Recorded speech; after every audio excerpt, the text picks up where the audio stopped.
I'm here for a very quick update because I'm coming back with my day 5 blast report as promised. Last time I updated you all, it was after egg retrieval, and there was 14 eggs retrieved, and out of those 14 eggs, 10 were mature and 10 fertilized. And that update of how many were fertilized, the fertilization report, came in on Tuesday of last week, so a week ago that came in. Yesterday, my nurse called to let us know how many blasts we had frozen. And let me tell you, just before I get into it, waiting to find out that how many are like turned into blast is one of the most stressful things. I can't even describe it. I think I was panicked like the whole weekend, it was just insane. But anyway, I'll show you a little board. So I bet with my husband and I told him, I was like, I think we had 3. I'm not a spring chicken. I'm advanced maternal age. Statistically, I thought we'd have at the most 3. My husband, he shoots for the stars. He said we would have 7.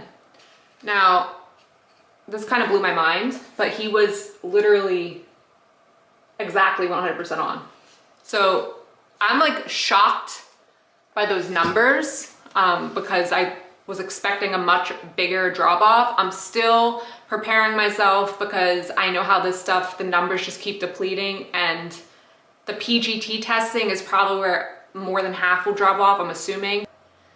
I could even get 0 PGT normal, who knows? It's really so sporadic. I've seen like situations like this before, so I'm not getting my hopes up yet.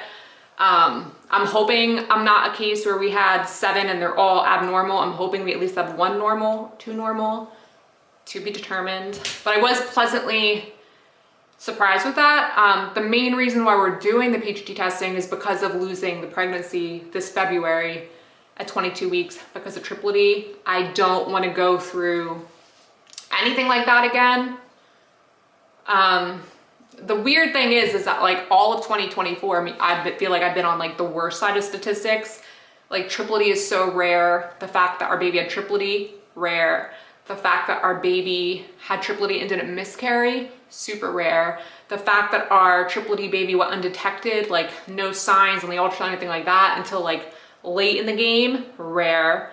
The fact that our baby was a paternal triple D, meaning it was caused by the sperm or 2 sperm, and it didn't have any cyst, like I didn't have a cystic placenta or anything like that, rare. So like I've been on the wrong side of statistics for all of 2024 so far. So like I just want to have like be on the good side of statistics, but just because of like my PTSD of all of this, I'm trying to be cautiously optimistic. Just because I'd rather just like prepare myself for the worst instead of like getting my hopes up and then being devastated.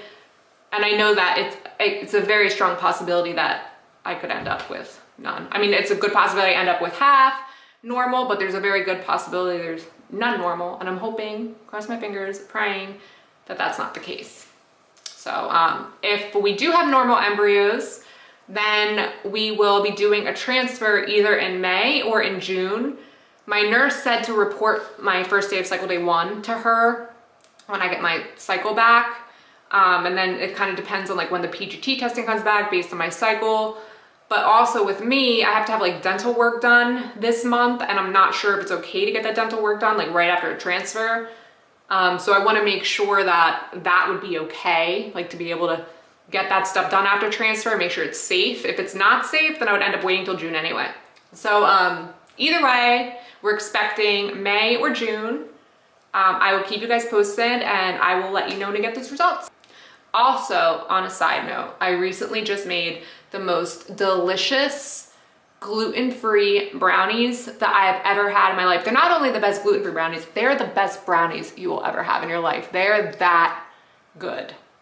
And I'm supposed to kind of avoid gluten only because I have the mother mutation where like I can't really absorb folic acid very well. I'm supposed to kind of like avoid it, but like I have no impulse control and I like regular bread way too much and I like regular pasta way too much. So most of the time I eat gluten, but this recipe doesn't even matter if it was gluten or it wasn't gluten. It's the best brownies ever. So I'm gonna make it again because it was such a hit for me, my family, my husband.